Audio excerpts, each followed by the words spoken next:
Bob Hansen. I was an AMS-3, E4, petty officer, third class. They sent me to the C Squadron, VA-82.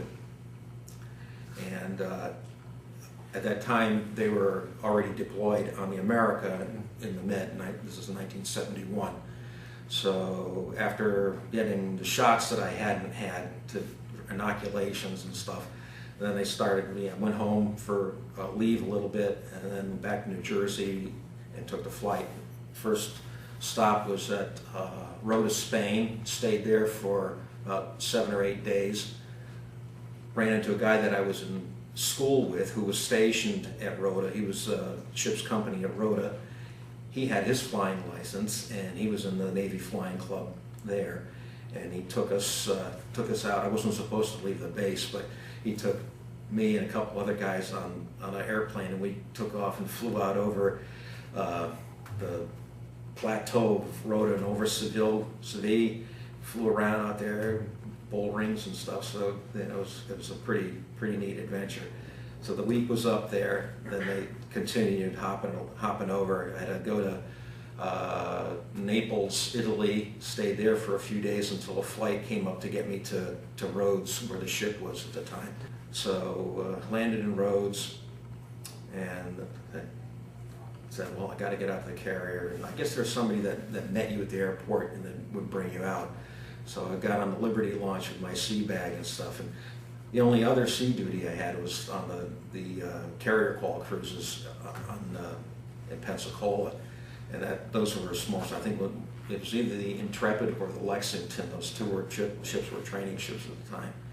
So get on the Liberty launch. I'm coming out, and my first thing was coming up to the ship. I said, "Holy crap! Is this thing big? Just huge ship."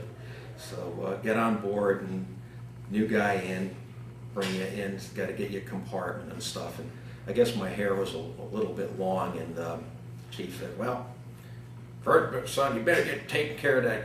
Take that haircut and stuff." And I said, "Geez, we're at a C Squadron, so I thought things were a little bit more lax over here now." So I made some kind of comment or complaint, which was a mistake. Got back to the CO, Commander Russell at the time, Commander Boss, and he heard that I griped a little bit and then something, so I shut up after that. But anyway, got settled in, and then got introduced to the flight deck, operations up there.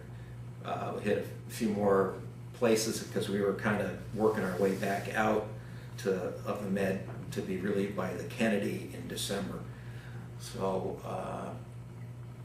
we hit port of Thessalonica, Greece, went into Naples, Barcelona, Spain, and then we got turned over